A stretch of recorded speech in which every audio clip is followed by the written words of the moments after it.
যে সকল বন্ধুরা ককরোচ জনতা পার্টির আন্দোলন এবং সোনাম ওয়াংচুকজির অনশনকে সমর্থন করছে তাদেরকে প্রশ্ন করছি, আপনারা বলেছিলেন নিট আন্দোলন ছাত্রছাত্রীদের জন্য, কিন্তু আপনাদের আন্দোলন মঞ্চে এক মহিলা গান করছে বাস নাম রহেগা আল্লাহ কা।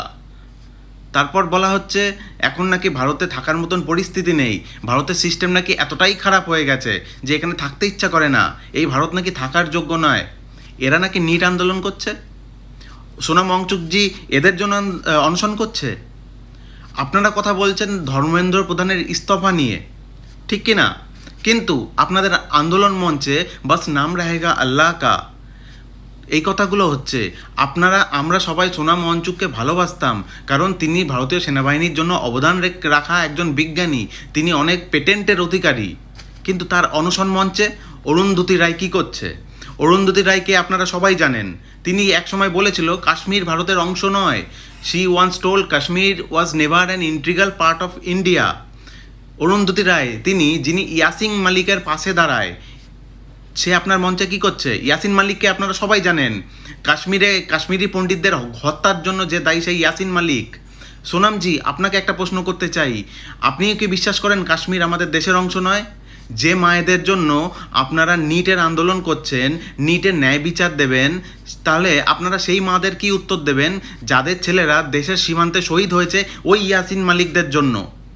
আমার খুব অদ্ভুত লাগছে একটা ব্যাপার, এই আন্দোলনটা তো ছাত্রছাত্রীদের হওয়ার জন্য কথা ছিল না।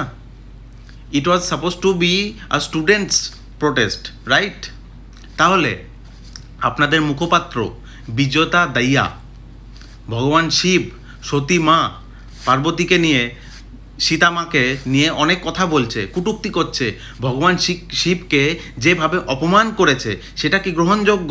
আচ্ছা একটা কথা বলুন তো, যদি বিজেপি সমর্থন করা মানে হিন্দুত্বের এজেন্ট হয়ে যাওয়া, তাহলে যে সকল মুসলিম ভাইরা আপনাদেরকে সমর্থন করছে তারা কি আল্লাহর বিরুদ্ধে চলে যাবে? ছেড়ে দিন, যে সকল মুসলিম ভাইরা বিজেপিকে সাপোর্ট করছে তারা কি মুসলিমের বিরুদ্ধে চলে যাবে? তাহলে জয় শ্রীরাম বলতে সমস্যা কোথায়? জয় মহাকাল বলতে সমস্যা কোথায়? আপনারা জয় শ্রীরাম বলতে চাইছেন না, জয় মহাকাল বলতে চাইছেন না, কিন্তু বাস নাম রহেগা আল্লাহ কা এই স্লোগান দিচ্ছেন। আপনারা হিন্দুত্বের বিরোধিতা করছেন। আপনারা ওই আন্দোলন মঞ্চের থেকে যেভাবে মোদিজিকে গালাগালি দেওয়া হয়েছে সেটা কি গ্রহণযোগ্য?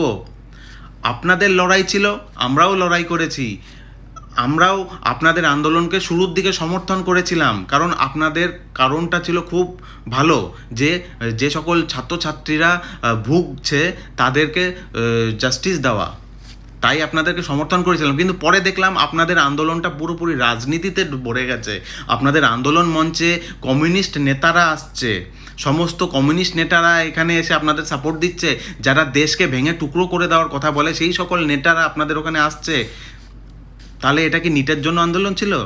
এমটিভি রোডিসে গালাগাল দেওয়ার জন্য পরিচিত একজনকে আপনাদের মঞ্চে ডেকে এনে নিট নিয়ে বক্তব্য দেওয়ানো হচ্ছে।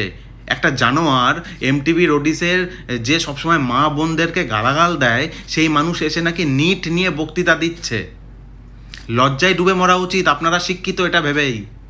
Seriously, you all are educated guys. This is not a protest.